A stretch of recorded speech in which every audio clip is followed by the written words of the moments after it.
Welcome to this week's G.I. Joe Toy Review, where today we are looking at the Stinger driver with its driver Copperhead and the gunner, the Swamp Viper. And being it is Christmas Eve, I'm going to take the time off of doing the shout-outs of the week just because it's Christmas Eve. So we're going to go right into the review of looking at the Sting Raider, or the water moccasin, whatever you want to call it. But this is the Rise of Cobra version, or the Pursuit of Cobra version. Which it does, as you can see, has a cannon that can elevate somewhat. Removable cabin feature thingy right here for the cockpit for Copperhead. As you see, it does have some nice detail inside there. Not really any detail for Swamp Viper, but it is what it is with the rotor. You know, and when it did have the fins on the top, but I don't know where they went, so I'm not too much worried about that. But let's take a look at how Copperhead can fit inside of it. Of course, you might want to go ahead and traverse the cannon, so you can set him inside, set Copperhead right inside of it.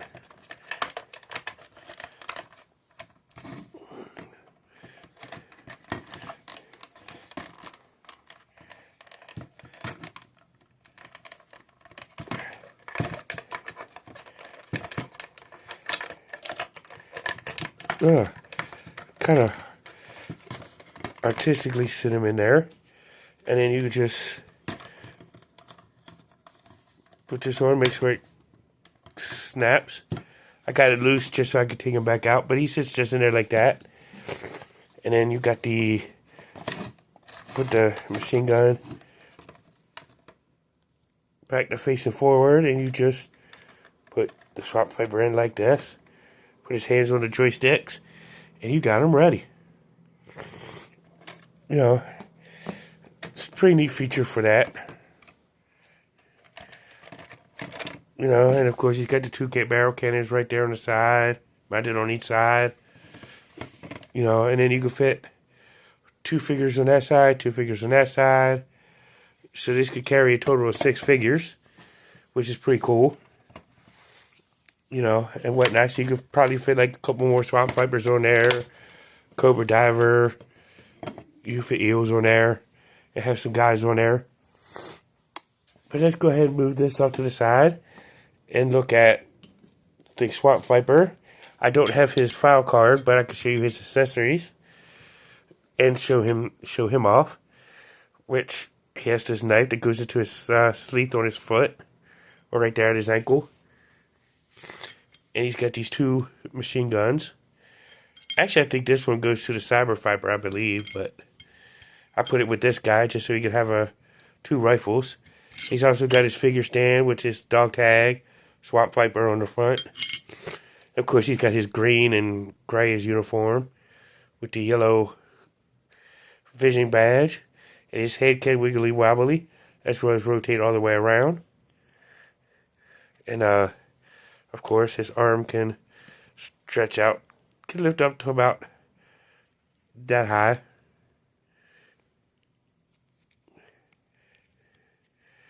And of course, he can rotate his arm all the way around.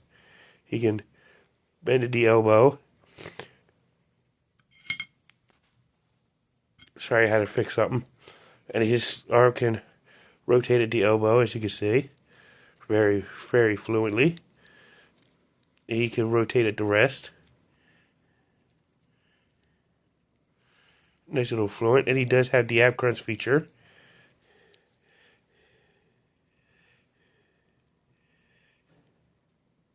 And his legs, he can do almost a complete split.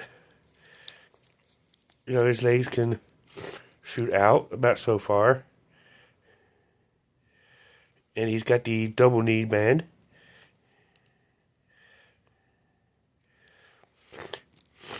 And his ankle can pivot as well as rotate, which is pretty sweet. So let's look at him all geared up. So here he is with his rifle, you know, ready to go.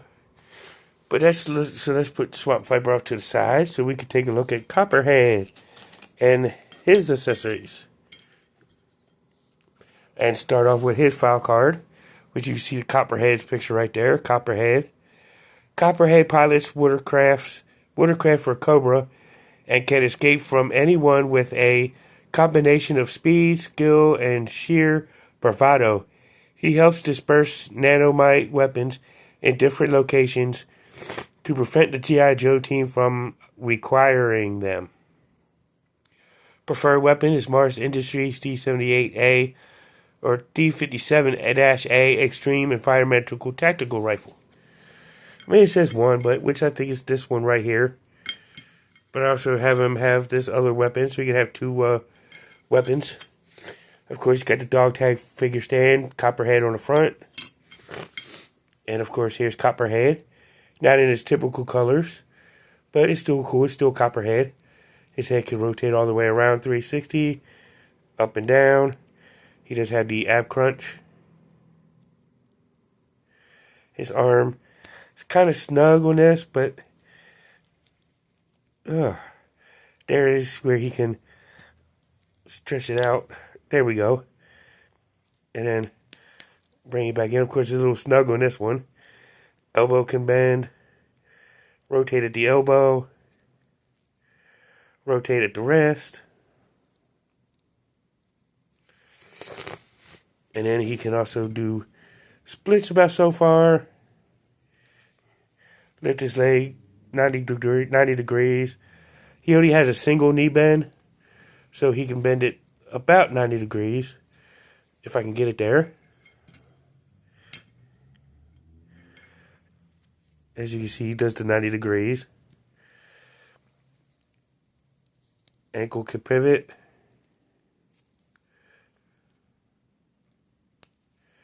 He can also rotate his ankle all the way around 360. So let's go ahead and take a look at Copperhead all geared up. So here's all Copperhead all geared up, ready to go. And as far as I'm concerned, I'll bring Swamp Viper back in here.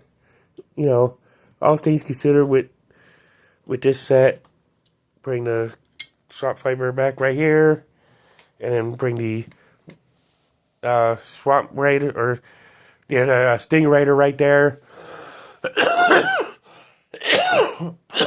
Excuse me. It's good to see two figures come with one Cobra vehicle, which is pretty cool.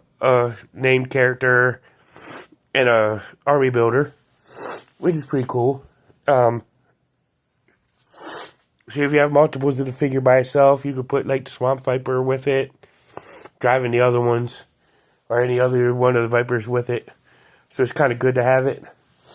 And then, it's a good vehicle. I think it's a top-tier vehicle, top-tier figures. Very good to have in your collection. Copperhead only appeared in the Sunbow and the Deke animated cartoons. Swamp Viper didn't really appear in the vintage cartoons, nor the comic books. Neither did Copperhead in the comic books. But it's still cool to have these two figures. Good to have other specialized Vipers other than what they had, back in the day. But this has been a G.I. Joe figure vehicle review. Get ready to tune in next week, or tune in Christmas Day for another G.I. Joe vehicle. But this has been the Sting Raider with Copperhead and Swamp Viper. And now you know, and knowing is head to battle. See you in the next one. Peace.